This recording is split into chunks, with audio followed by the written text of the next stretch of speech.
We continue to meditate God's word on the topic, the love that sought and saved me. நாம் தொடர்ந்து தேடி ரட்சித்த தேவனுடைய அன்பை குறித்து இந்த இரண்டாம் பகுதிக்குள்ளாக நாம் கடந்து போகும்படியாக இருக்கிறோம். Dear people, a person when he really understands the love of God, it revolutionizes his life. தேவனுடைய அன்பை ஒரு மனிதன் விளங்கிக் கொள்ளும் பொழுது அவனுடைய வாழ்க்கை அது மறுரூபமாக்குகிறது. Probably we see people everywhere in the world exhibit their talents. இந்த உலகத்தில் மக்கள் எங்கு பார்த்தாலும் தங்களுடைய திறமையை வெளிப்படுத்துகிறார்கள். They want to make a name of their own in this world. இந்த உலகத்தில் தங்களுக்கென்று ஒரு பெயரை நிறுத்தும்படியாக அவர்கள் விரும்புகிறார்கள். They strive for it. அதற்காக அவர்கள் போராடுகிறார்கள். But one day they die and vanish in eternal darkness. Those who don't know God. ஆனால் ஒரு நாள் தேவனை அறியாதவர்கள் நித்தியமான இருளில அவர்கள் தாங்கள் மறைந்து போய்விடுகிறார்கள். Even in religious circle, those who follow the teaching of Arminius, ஆர்மீனிய கொள்கையை பின்பற்றும்படியான மக்கள், even among the religious leaders, they exhibit their knowledge of the scripture or in any way. They want to uphold themselves even in preaching God's word. அவ்விதமான மக்கள் இந்த உலகத்தில் தங்களை உயர்த்துகிறவர்களாக அல்லது தேவனுடைய வார்த்தை பிரசங்கிக்கிறதிலும் கூட தங்களுக்கென்று ஒரு பெயரை நிலைநாட்ட பார்க்கிறவர்களாகவே காணப்படுகிறதை அதிகமாய் பார்க்கிறோம். But the doctrines of grace which the Bible teaches is entirely different. ஆனால் வேதம் போதிக்கும்படியான கிருபையின் உபதேசமானது முற்றிலும் வித்தியாசமானது. The doctrines of grace makes a man completely to be down so that the Lord could be lifted up in his life. இந்த கிருபையின் உபதேசமானது ஒரு மனிதனுடைய வாழ்க்கையில் அவனை முற்றிலுமாக கீழாக்குகிறது. ஏனென்றால் தேவன் அவனுடைய வாழ்க்கையில் மேலோங்கும்படியாக. As John the Baptist said, let me decrease, but let him increase. நான் சிறுகவும் அவர் பெருகவும் வேண்டுமென்று யோவான் சாணன் சொன்னதைப் போல காணப்படுகிறதாக இருக்கிறது. Dear people, if we really understand the love that God with which sought man, it is truly amazing. தேவன் மனிதனை தேடும்படியான இந்த அன்பு மிக ஆச்சரியமானதாக இருக்கிறது. A completely darkened soul is being sought by God to be enlightened. முற்றிலுமாக இருளாய் போன ஒரு ஆத்மாவானது பிரகாசிக்கப்படும்படியாக தேவன் தேடுகிறார். This morning we saw the condition of a lost soul. இந்த காலையில ஒரு இழந்து போன ஆத்மாவின் நிலையை குறித்து நாம் பார்த்தோம். Helpless, utterly helpless. முற்றிலும் உதவியற்ற ஒரு நிலை. Not knowing the danger that he may incur in his life by the enemy. எதிராளியினால எவ்விதமான அபாயம் வரும் என்பதை குறித்து தெரியாத ஒரு நிலை. Even probably entangled in the thorns of sin. பாவம் என்கிற முட்களினால சூழப்பட்ட நிலையில் completely, utterly not able to deliver himself from this entanglement. இந்த ஒரு பயங்கரமான பிடியிலிருந்து தன்னைத்தானே விடுவித்துக் கொள்ள முடியாத ஒரு நிலை. The shepherds shot and delivered. மேய்ப்பனானவன் அவிதமாக தேடி விடுதலையாக்கி. He put it on their shoulder, calling people. அவர் அவிதமாக தோல் மேல சுமந்து கொண்டு மக்களை அழைத்து, a great rejoice was taking place in the shepherd and the people around. அங்கு இந்த மேய்ப்பனிலும் மற்றவர்கள் மத்தியில மிகப்பெரிய ஒரு சந்தோஷம். I tell you, dear people, the greatest joy in the world is to see a sinner being converted. இந்த உலகத்தில் மிகப்பெரிய ஒரு சந்தோஷம் ஒரு பாவி மனம் திரும்புவதை பார்ப்பதே.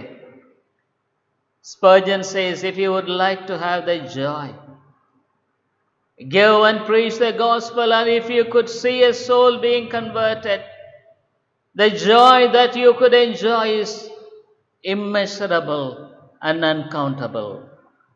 Spurgeon சொல்றார், உன்னுடைய வாழ்க்கையில உண்மையான சந்தோஷத்தை நீ அனுபவிக்க வேண்டுமானால் ஒரு பாவியனிடத்தில் இந்த சுவிசேஷத்தை நீ அறிவித்து அந்த ஆத்மா மனம் திரும்பும் பொழுது நீ அனுபவிக்கிற சந்தோஷம் இருக்கிறதே, அது அளவு கடங்காதது, அது எல்லை இல்லாதது. Even the Bible says, when one sinner repents, there will be such a great joy. ஒரு பாவி மனம் திரும்பும் பொழுது அவ்வளவு பெரிய சந்தோஷம் இருக்கும். Even among the angels, தேவ தூதர்கள் in heaven, in John's Gospel 15:10, யோவான் எழுதின சுவிசேஷம் 15வது அதிகாரம் 10வது வசனத்தில், அதுபோல மனம் திரும்புகிற ஒரே பாவிய நிமித்தம் தேவனுடைய தூதருக்கு முன்பாக சந்தோஷம் உண்டாயிருக்கிறது என்று உங்களுக்கு சொல்லுகிறேன் என்றார். Likewise I say unto you, there is joy in the presence of the angels of God over one sinner that repenteth. So, when Jesus was telling this, he just explained the condition of a lost sinner in a different way from the shepherd seeking the lost one. இங்கே ஒரு ஸ்திரீயினுடைய வாழ்க்கையில் அந்த மேய்ப்பன் காணாமற் போன ஒரு ஆட்டை தேடி பிடிக்கும்படியான அந்த நிலையில் ஒரு இழக்கப்பட்ட மனிதனுடைய நிலை விதமானது என்பதை குறித்து சித்தரிப்பதை இங்கே வேறு விதமாய் சித்தரிக்கிறார். In a different angle he describes. இன்னொரு வித்தியாசமான விதத்தில் ஒரு பாவியின் நிலையை இங்கு விவரித்து காண்பிக்கிறார். Luke's Gospel 15:8, லூக்கா எழுதின சுவிசேஷம் 15வது அதிகாரம் 8வது வசனத்தில், either what woman having 10 pieces of silver, if she lose one piece, doth not light a candle and sweep the house and seek diligently till she find it. அன்றியும் ஒரு ஸ்திரீ 10 வெள்ளிக்காசை உடையவளாயிருந்து அதில் ஒரு வெள்ளிக்காசு காணாமற் போனால் விளக்கை கொளுத்தி வீட்டை பெருக்கி அதை கண்டுபிடிக்கிற வரைக்கும் ஜாக்கிரதையாய் தேடாமல் இருப்பாளோ? Will she not be diligent in seeking that?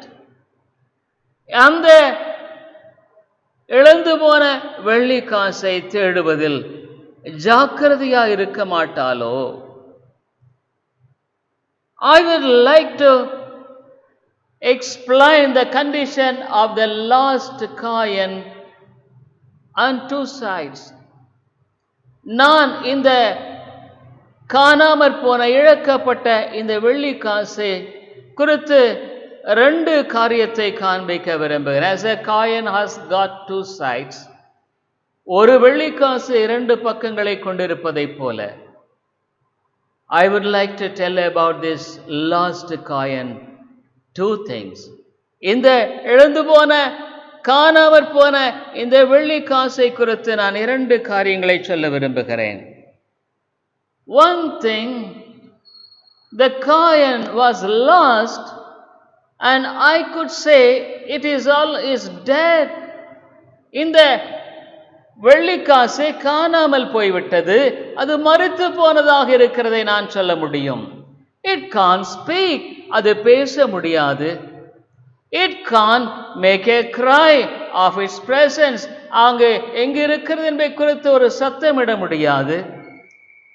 It can't even move a little bit to shows its presence. அது இருக்கும்படியான இடத்தை அது கொஞ்சமேனும் காண்பிப்பதற்கு ஏதுவான எந்த விதத்திலும் அது செயல்பட முடியாது. It's dead. அது மரித்து போனதாகவே இருக்கிறது. Yes, we know the solid things, they don't have life like us. அவிதமான திடமான விதமான பொருள்களுக்குள்ளாக ஜீவன் என்பதில்லை நம்மை போல.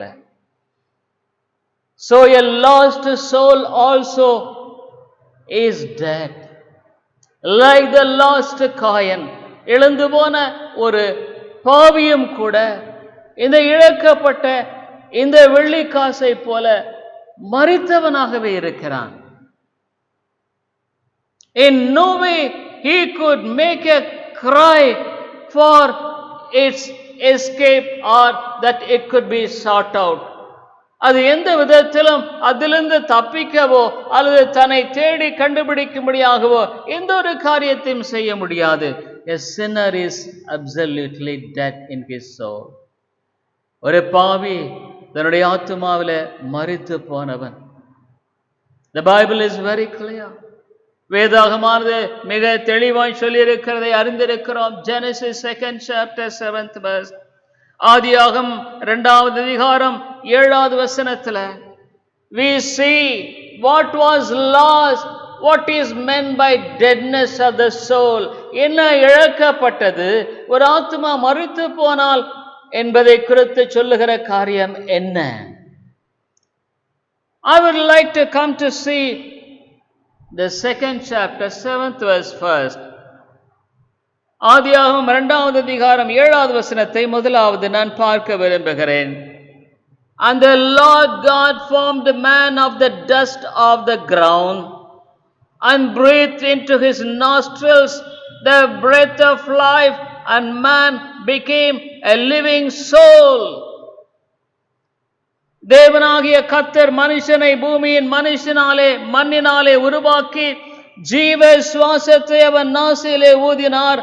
மனுஷன் ஜீவ ஆத்துமாவானான். A living soul. In the soul he was alive. ஆத்துமாவிலே உயிருள்ளவனாய் காணப்பட்டான். Dear people, we have 2 parts. In a man, ஒரு மனிதனில் 2 பகுதிகள். one is body and the other one is soul. ஒன்று இந்த சரீரம், இன்னொன்று ஆத்துமா. When God shaped man from the mud, மண்ணை எடுத்து மனிதனை உருவாக்கி, when the Lord breathed his life into him, அவருடைய ஜீவனை அவனுக்குள்ளாக ஊதின பொழுது, he became a living soul.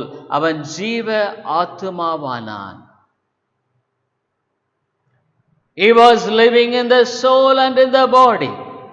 அவன் ஆத்துமாவிலே உயிருள்ளவனாய் காணப்பட்டான், சரீரத்திலே உயிருள்ளவனாய் காணப்பட்டான்.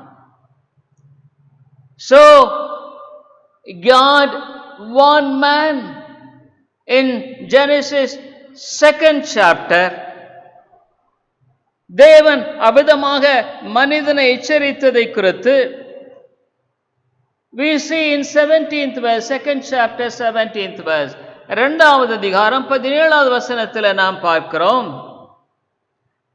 But of the tree of the knowledge of good and evil thou shalt not eat of it, for in the day that thou eatest thereof thou shalt surely die. ஆனாலும் நன்மை தீமை அறியத்தக்க விருட்சத்தின் கனியை புசிக்க வேண்டாம், அதனை புசிக்கும் நாளில் சாகவே சாவாய் என்று கட்டளை. Thou shalt surely die. சாகவே சாவாய். Where the death occurs, where the death occurs, இந்த மரணம் எங்கே நேரிடுகிறது? Yes, when the Lord breathed his life into the mud, he became a living soul. மண்ணில ஆண்டவர் தம்முடைய சுவாசத்தை ஊதின பொழுது ஜீவ ஆத்துமாவானான். But God said, when you disobey, தேவன் சொன்னார், கீழ்ப்படியாத பொழுது, your soul will die, which is living now. இப்பொழுது உயிரோடு இருக்கிற உன்னுடைய ஆத்துமா செத்து போய்விடும்.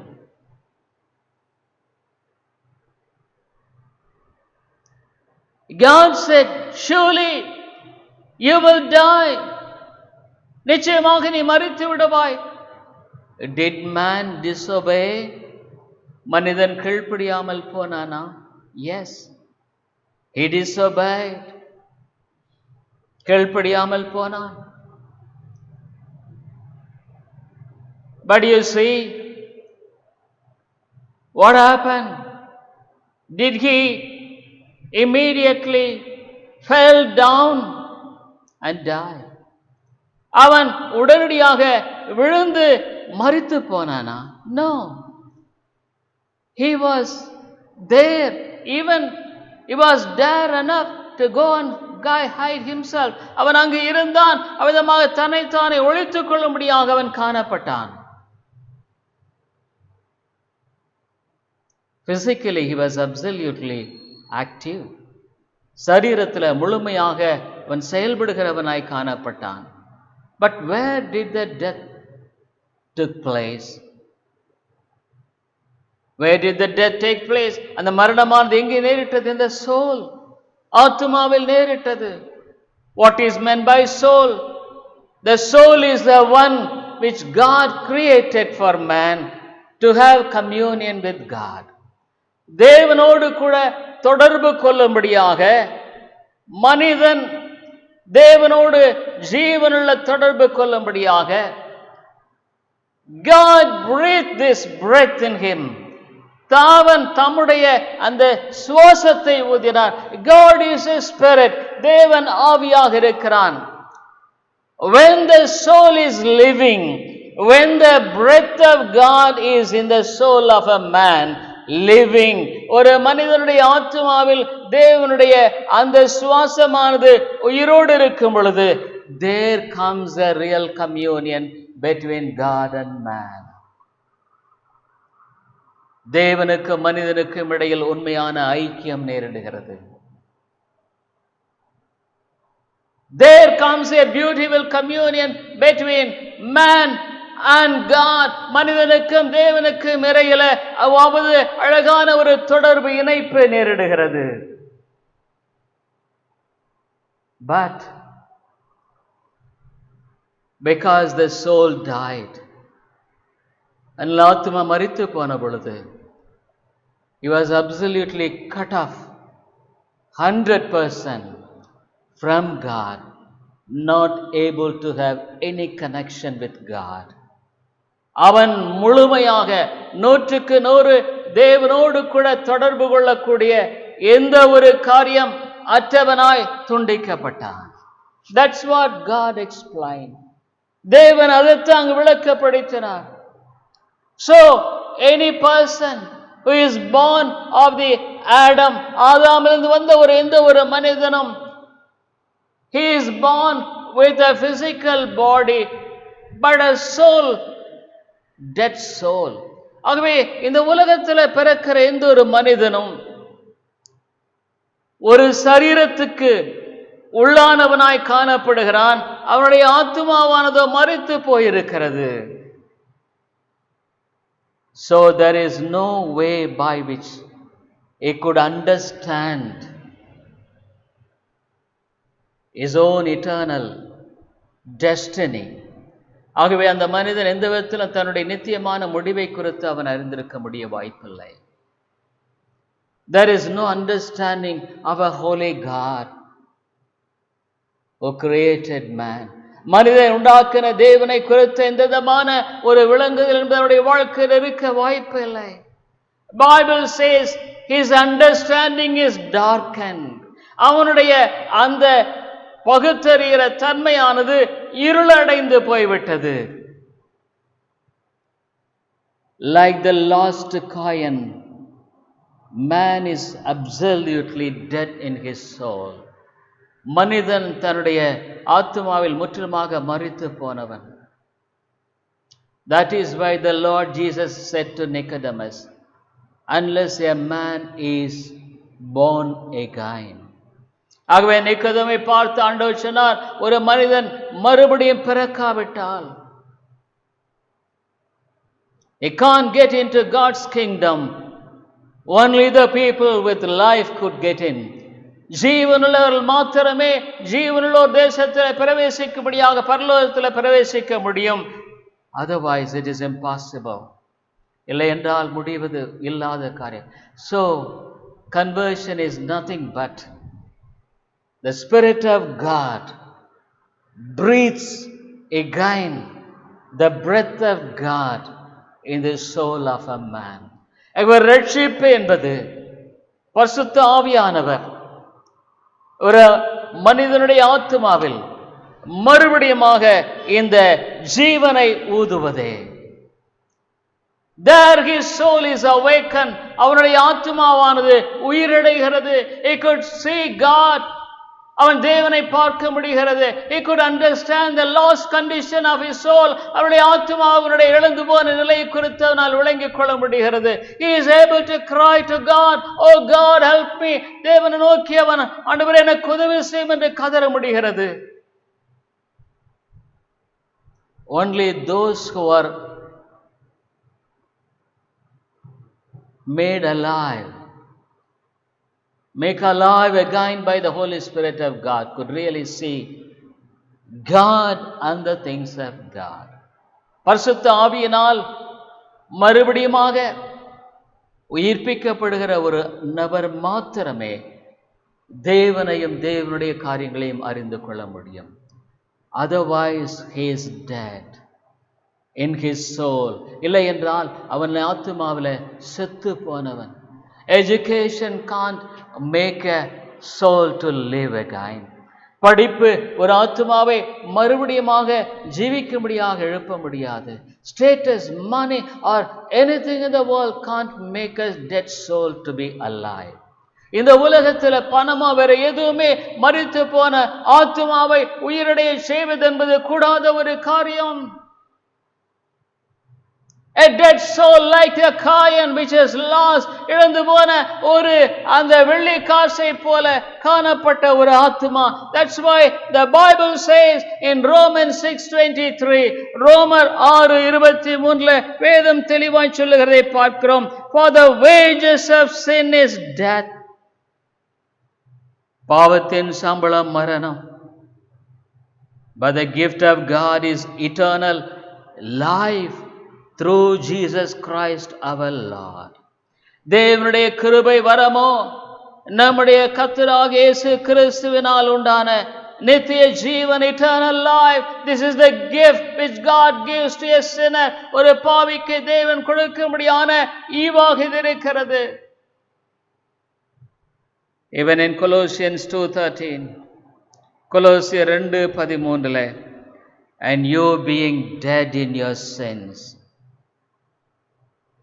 வேதம் தெளிவாய் சொல்லுகிறது, உங்கள் பாவங்களினாலேயும் மரித்தவர்களாயிருந்த உங்களை God quickened your soul. உன்னுடைய ஆத்துமாவை உயிரடைய செய்தார். Even Ephesians 2:1, எபேசியர் 2:1 அதுமாய் சொல்லப்படுகிறது. And you had he quickened who are dead in trespasses and sins. அக்கிரமங்களினாலும் பாவங்களினாலும் மரித்தவர்களாயிருந்த உங்களை உயிர்ப்பித்தார். It is all the work of God. இவைகள் எல்லாமே தேவனுடைய செயல். We see the lost coin. இந்த இழந்து போன வெள்ளி காசை குறித்து நாம் பார்க்கிறோம். Here we see the lady, how she was searching for it. இந்த பெண்ணானவள் இவ்விதமாக அதை தேடுகிறாள். This lady denotes the God himself. தேவனை குறிக்கிறவளாய் காணப்படுகிறாள். Luke's Gospel 15:8. லூக்கா 15:8 வசனத்தில், either what woman having 10 pieces of silver, if she lose 1 piece, doth not light a candle and sweep the house and seek diligently till she find it?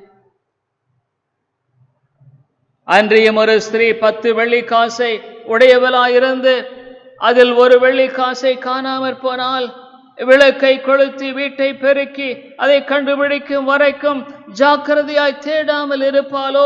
Will she not be diligent in seeking that?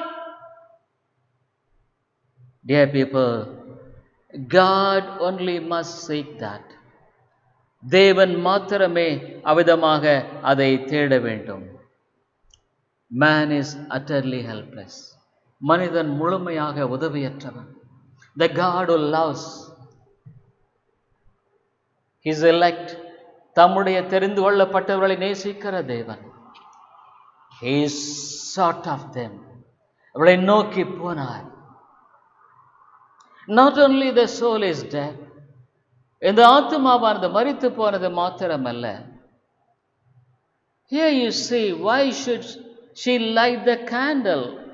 அவனே அந்த மெழுகுவர்த்தியை அவள் அவிதமாக அங்கு விளக்கை ஏன் கொளுத்த வேண்டும்? Because it lies in darkness. ஏனென்று கேட்டால் அது இருளில் இருக்கிறதாய் காணப்படுகிறது. Unless there is light, we can't find it. அங்கே வெளிச்சம் இல்லை என்றால் அதை பார்க்க முடியாது. A dead soul is in darkness. ஒரு மரித்து போன ஆத்மாவானது மரணத்தில் குடிகொண்டிருக்கிறது. is in darkness, இருளில் குடிகொண்டிருக்கிறது. மரண இருள் என்று சொல்லப்படுகிறது. ஐசாயா 9:2, ஏசாயா 9வது அதிகாரம் 2வது வசனத்தில், the people that walked in darkness, இருளில் நடக்கிற ஜனங்கள். Even the other portion says, they that dwell in the land of the shadow of death, மரண இருளின் தேசத்தில் குடியிருக்கிறவர்கள். The lost coin is a sinner who lives in darkness, who lives in deadness, no life in that. அவ்விதமாக காணாமல் போட இந்த காசானது இருளில் இருக்கிறதாக இருக்கிறது. மரணம் குடிகொண்டிருக்கிறது. No understanding of God. தேவனை குறித்த எந்த விதமான விளங்குதல் இல்லை. Bible says you will be cast into the outer darkness when he describes the eternal damnation, the hellfire. நரக ஆக்கினை குறித்து, நித்திய ஆக்கினை குறித்து தேவன் சொல்லும் பொழுது புறம்பான இருளிலே தள்ளப்படுவார்கள். Dear people, those who love darkness, இருளை நேசிக்கிறவர்கள், because the Bible says in John's Gospel, யோவான் எழுதின சுவிசேஷத்தில் வேதம் சொல்லுகிறது, even though the light came in the world, இந்த உலகத்தில் ஒளி வந்திருந்தும், they love darkness. இருளை நேசித்தார், because they are in darkness, they were in darkness. ஏனென்றால் அவர்கள் இருளிலே இருக்கிறார்கள், இருளிலே இருந்தார்கள். That's why we could see the people love darkness in this world.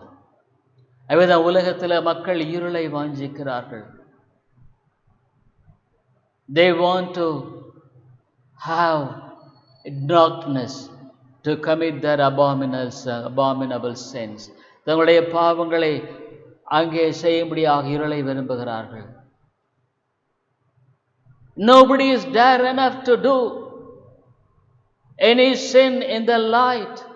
எந்த ஒரு மனிதனும் வெளிச்சத்தில் தன்னுடைய பாவத்தை செய்யும்படியாக துணிகரம் கொள்ள முடிவதில்லை. Why? Because man loves darkness because he loves sin. மனிதன் இருளை ஏன் விரும்புகிறான் என்று சொன்னால் அவன் பாவத்தை நேசிக்கிறான். A sinner is in darkness. ஒரு பாவி இருளிலே இருக்கிறான். Moreover in Isaiah 50:10, ஏசாயா 50வது அதிகாரம் 10வது வசனத்திலே விதமாய் சொல்லப்படுகிறது. Who is among you that feareth the Lord, that obeyeth the voice of his servant, that walketh in darkness and hath no light? தனக்கு வெளிச்சமில்லாததினால் இருட்டிலே நடக்கிறானோ? Because there is no light. Dear people, as there is no light, he walks in darkness and he is in darkness. இருளில் இருக்கிறான், இருளில் நடக்கிறான். His pattern of life is a pattern of walking in darkness. அவனுடைய வாழ்க்கையின் வழிமுறையானது இருளில் நடக்கிறதாய் காணப்படுகிறது.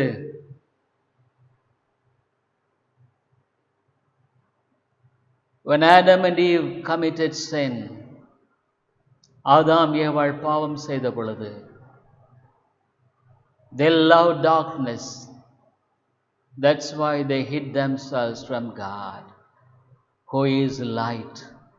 வெளிச்சமாயிருக்கிற தேவனிடத்திலிருந்து அவர்கள் தங்களை ஒளித்துக் கொள்ளும்படியாக விரும்பினார்கள். When God was there in the garden, தோட்டத்தில் தேவன் வந்த பொழுது, they were trying to go and hide themselves. அவர்கள் தங்களை தாங்களே ஒழித்துக் கொள்ளும்படியாக விரும்பினார்கள். Every sinner always wants to hide in darkness. ஒவ்வொரு பாவியும் தன்னுடைய வாழ்க்கையில இருளிலே தன்னை மறைத்துக் கொள்ள விரும்புகிறவனாகவே இருக்கிறான். Because he hates light. ஒளியை அவன் பகைக்கிறான். He loves darkness. அவன் இருளை நேசிக்கிறான். But a child of God is different.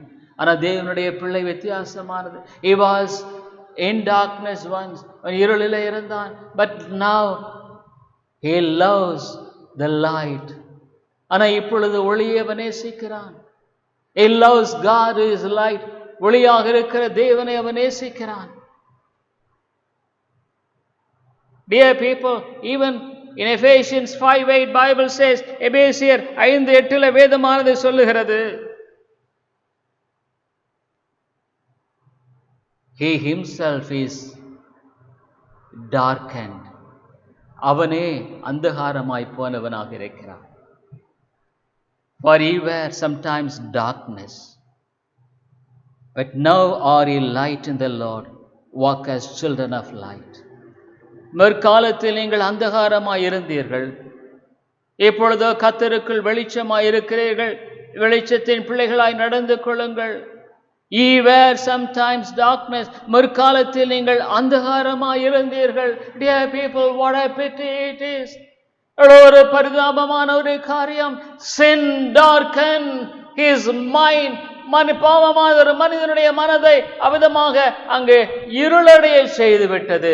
He is a lost sinner. அவன் இழக்கப்பட்ட ஒரு பாவியாய் காணப்படுகிறான்.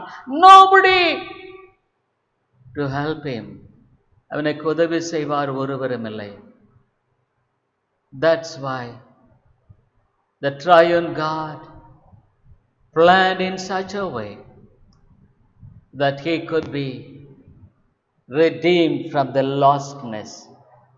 திரியேக தேவன் அவன் இழக்கப்பட்ட நிலையில் மீட்கப்படும்படியாக திட்டமிட்டார். The Father decided that his elect, his chosen people must be delivered from lostness, from darkness, from the deadness of the soul.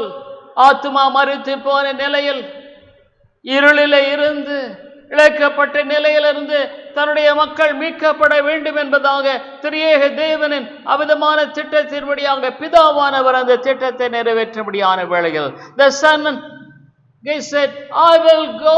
பரிசுத்த இயேசு கிறிஸ்து, நான் போகிறேன். I will go and suffer for the lost who is my elect.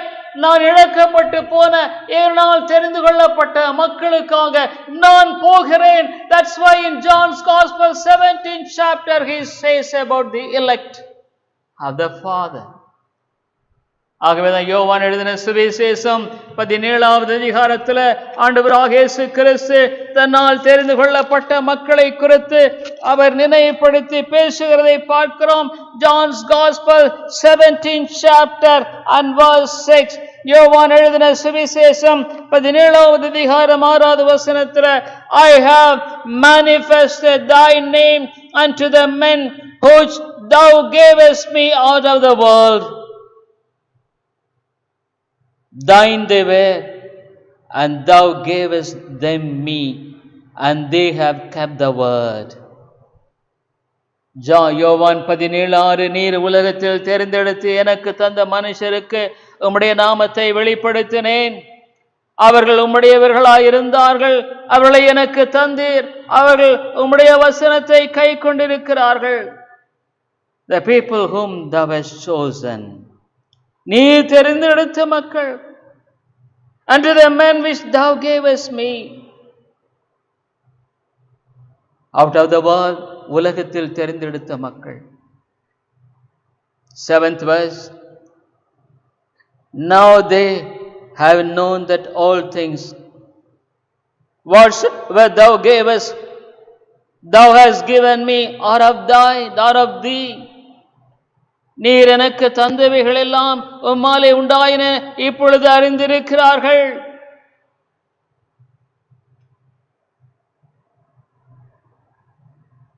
I could testify about them.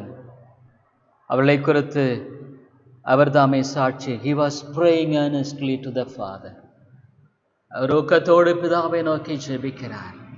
Because he had such a concern for his elect. தன்னுடைய தெரிந்து கொள்ளப்பட்ட மக்களுக்காக அவ்வளவு பாரத்தை அவர் கொண்டிருந்தவராக இருந்தார். He could testify.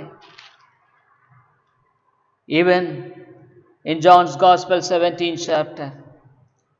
யோவான் எழுதின சுவிசேஷம் 17வது அதிகாரத்தில் அவிதமாக எங்கே how he kept them when he was in the world.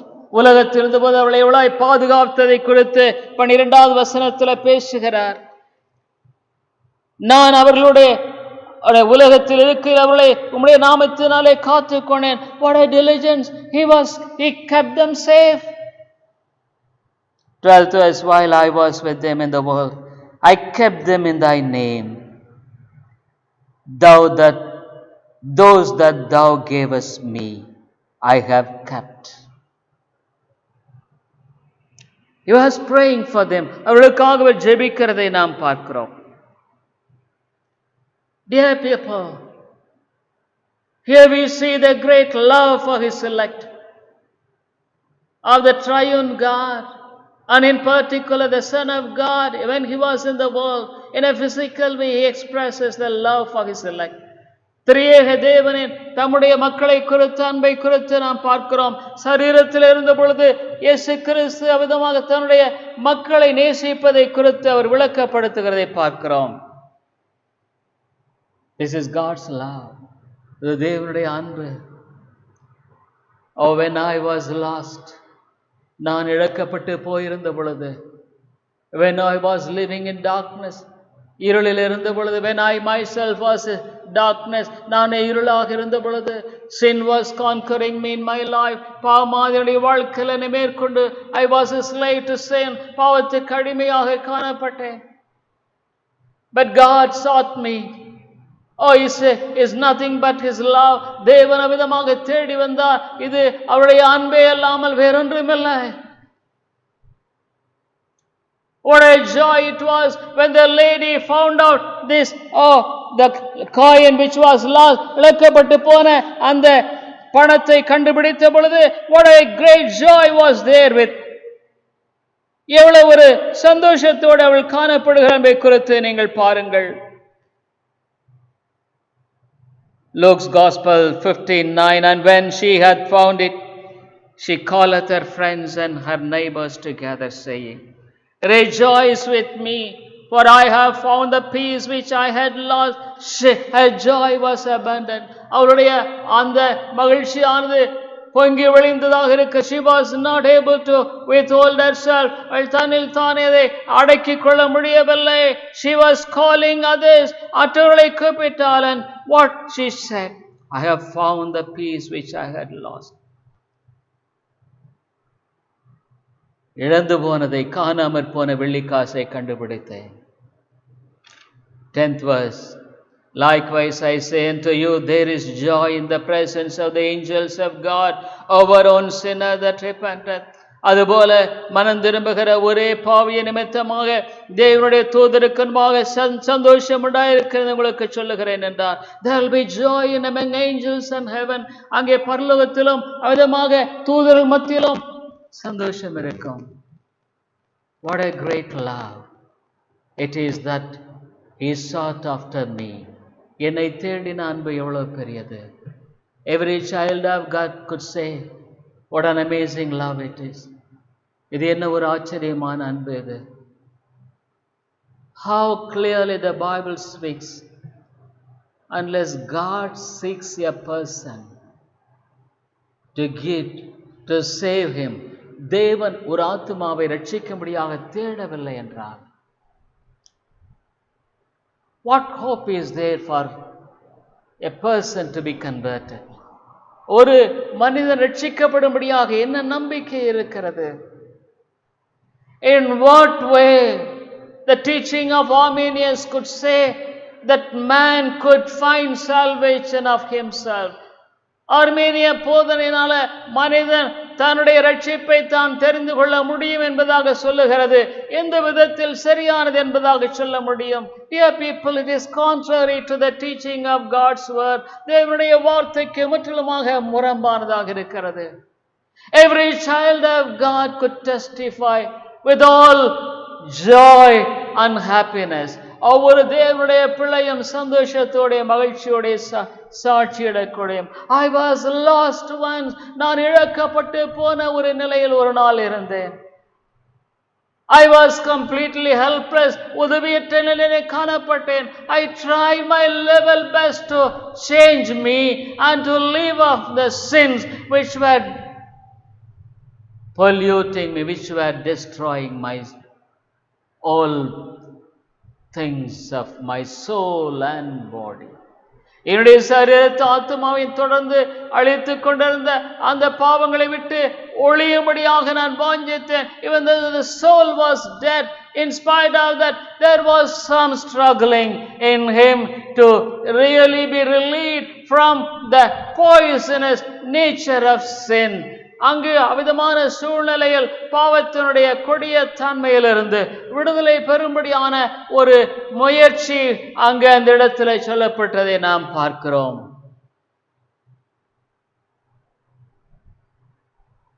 But no one in the world who is saved could say, I was a lost coin, but I myself could found the way. எந்த ஒரு இழந்த ஒரு ஆத்மான ஒரு பாவியும், நான் ஒரு இழந்து போன வெள்ளிக்காசாக இருந்தேன், ஆனால் நானே அந்த காணாமற் போன நிலையிலிருந்து வந்து விட்டேன் என்று சொல்ல முடியாது. No lost lamb could say, I was entangled in the thorns and thistles and I managed myself to come out of it and to come to the shepherd. எந்த ஒரு இழந்து போன ஆடும், நான் முள்ளினாலும் புதலினாலும் சிக்குண்டு காணப்பட்டேன், ஆனால் என்னை நான் விடுதலை ஆக்கி கொண்டு வந்து விட்டேன். நானே வழியை தேடி மெய்ப்பனை கண்டுவிட்டேன். Absolutely impossible. முற்றிலும் முடியாத ஒரு காரியம். If we go and allow a dog somewhere, even a mile apart, ஒரு நாய ஒரு மைல் தூரத்துக்கு அப்பால விட்டுட்டா கூட, probably it may not be there on the day, அந்த நாள் தெரியாமல் இருக்க, but the next day it will stand at the door of your house. உங்களுடைய வீட்டின் கதவு முன்னால் நிற்கும். Even if you leave a cat somewhere, The cat will come and follow them and find out the house. ஒரு பூனை இந்த வீட்டை கண்டுபிடிச்சு வந்துடும். But a lamb it cannot. ஒரு ஆடு அவ்விதமாக முடியாது. It was absolutely helpless. அது உதவியற்ற ஒன்றாய் காணப்படுகிறது. Unless God himself seek after that lost one. இழந்து போன ஒன்றை தேவனாக தேடி வரவில்லை என்றால் no hope at all, dear friend. நம்பிக்கை என்பதே கிடையாது. When I was lost, நான் இழந்து பொழுது God sought me. தேவன் என்னை தேடி வந்தார். This is an amazing love. Oh, every person who is saved could really rejoice in that great amazing love of God. தேவனுடைய இந்த விதமான அன்பை குறித்து எந்த ஒரு மனிதனும் சந்தோஷமாய் சொல்ல முடியும். That's why we depend on God. அவர்தான் தேவனை சார்ந்து இருக்கிறோம். For the saving of the soul, ஆத்துமாக்கள் ரட்சிக்கப்படும்படியாக we preach the gospel, we give the gospel. சுவிசேஷத்தை பிரசங்கிக்கிறோம், சுவிசேஷத்தை கொடுக்கிறோம். But unless the Holy Spirit of God works in the darkened soul which is lost, அந்த இருண்டு போன ஆத்துமாவில் அவ்விதமாக அந்த இழந்து போன ஆத்துமாவில் கிரியை செய்யவில்லை என்றால், unless the Spirit of God quickens the dead soul, இந்த மரித்து போன ஆத்துமாவை இந்த பரிசுத்த ஆவியானவர் உயிர்ப்பிக்கவில்லை என்றால் he can't be born again. மறுபடியும் பிறக்க முடியாது. Oh, when he is born again,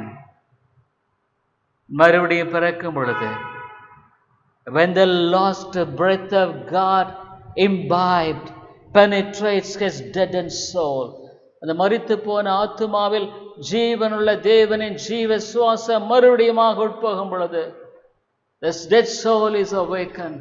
மரித்து போன ஆத்துமா உயிரடைகிறது. It could see God. தேவனை பார்க்க முடிகிறது. He is able to commune with God. தேவனோடு தொடர்பு கொள்ள முடிகிறது. He could call upon God. தேவன் நோக்கி அவன் அபயமிட முடிகிறது. He could cry with repentance. மனம் திரும்ப கதற முடிகிறது. He could ask God to save, oh God. தேவனை என்னை ரட்சியும் என்று அவனால சொல்ல முடிகிறது. What a wonderful restoration of a dead soul with the living God. மரித்து போன ஒரு ஆத்துமா ஜீவனுள்ள தேவனோடு கூட தொடர்பு கொள்ளுகிற என்ன ஒரு அருமையான தொடர்பு. is no more a dead soul. அவன் மறுபடியுமாக அவனுடைய வாழ்க்கையில மரித்து போன ஆத்துமாவல்ல. no dead works, மரித்து போன செயல்கள் அல்ல. a living soul with life in the soul, living for God. ஆத்துமாவிலே ஜீவனுள்ள ஒரு ஆத்துமாவாக தேவனுக்காய் வாழுகிறவனாய் எழும்புகிறான். What a tremendous transformation. என்ன ஒரு உன்னதமான மாற்றம். Because the very Son of God came and died on the cross in his place. அவனுக்கு பதிலாக இந்த தெய்வகுமாரனை வந்து சிலுவையில மரித்ததனால took upon my sins and your sins who believe. விசுவாசிக்கிற உங்களுடைய பாவங்களை என்னுடைய பாவங்களை சிலுவையில் அவர் சுமந்து தீர்த்தனால is risen. உயிர்த்ததனால Spirit of God who made Jesus to be alive from death. மரணத்திலிருந்து இயேசு கிறிஸ்துவை உயிரோடு எழுப்பின பரிசுத்த ஆவியானவர் quicken the same power operating in my soul to bring me out from death to life. அதே பரிசுத்த ஆவியின் வல்லமை மரணத்திலிருந்து என்னை ஜீவனுக்குள் கொண்டு வர I could see the world in a different eye. வித்தியாசமான கண்களோடு பார்க்க I could live with a hope that God is my Savior. தேவனுடைய ரட்சகர் is my companion. என்னுடைய இருக்கிறவர். I have a living hope that I will go to him when I die in this world. இந்த உலகத்தில் மறிந்தாலும் அவரிடத்தில் போவேன் என்ற ஒரு நம்பிக்கை. What a hope it is. என்ன ஒரு நம்பிக்கை. This evening I ask you, dear friend, இந்த மாலையில் உன்னை பார்த்து கேட்கிறேன், are you a quickened soul? உயிர்ப்பிக்கப்பட்ட ஆத்துமாவா? Are you saved? நீ ரட்சிக்கப்பட்டிருக்கிறையா? Do you have a living relationship with God? தேவனோடு தொடர்பு நடத்தல உண்டா? Do you have the happiness of restoration of your soul from deadness to life? மரித்து போன எழுந்து உயிரடைந்த அவிதமான ஒரு வாழ்க்கையினுடைய மன மகிழ்ச்சியினுடைய வாழ்க்கையில் இருக்கிறதா? If not, say to God, Lord, save me today. இல்லைண்டா தேவனிடத்தில் சொல்ல, ஆண்டவரே என்னை ரட்சியும். My sins are killing me. என்னுடைய பாவங்கள் என்னை அழித்துக் கொண்டிருக்கிறது. I am a desperate, wicked soul. நான் ஒரு நிர்பந்தமான பொல்லாத ஆத்துமா. I am miserable, oh God. நான் ஆண்டவரே நிர்பந்தமான, I am lost, நான் இழக்கப்பட்டவன். Save me, oh God. ஆண்டவரே ரட்சியும். If you are really an earnest person in seeking God, by His Spirit of quickening in your soul, தம்முடைய ஆவியின் உயிர்ப்பித்த அவருடைய ஆத்மாவில் நடைபெறும்படியான விதமான செயல் மூலமாக தேவனுக்குமே கதறுகிற ஆத்மாவாக இருப்பான். I am sure God will save you. தேவன் உன்னை ரட்சிப்பார். Let's pray. ஜெபிப்போம். கிருபை நல்ல ஆண்டவரே, தர்மியான வேளைக்காய் ஸ்தோத்திரம். உம்முடைய ஜீவனுள்ள வார்த்தைக்காய் ஸ்தோத்திரம். இந்த அன்பு எவ்வளோ பெரிது ஆண்டவரே. தேவரீர் உம்முடைய ஆவியானவரை கொண்டு உயிர்ப்பிக்கிற இந்த அன்பு எவ்வளவு மேலானது. நன்றி செலுத்துகிறோம். கிருபையாயிரும். இயேசுவின் நாமத்தில் ஜெபிக்கிறோம் நல்ல பிதாவே. ஆமென்.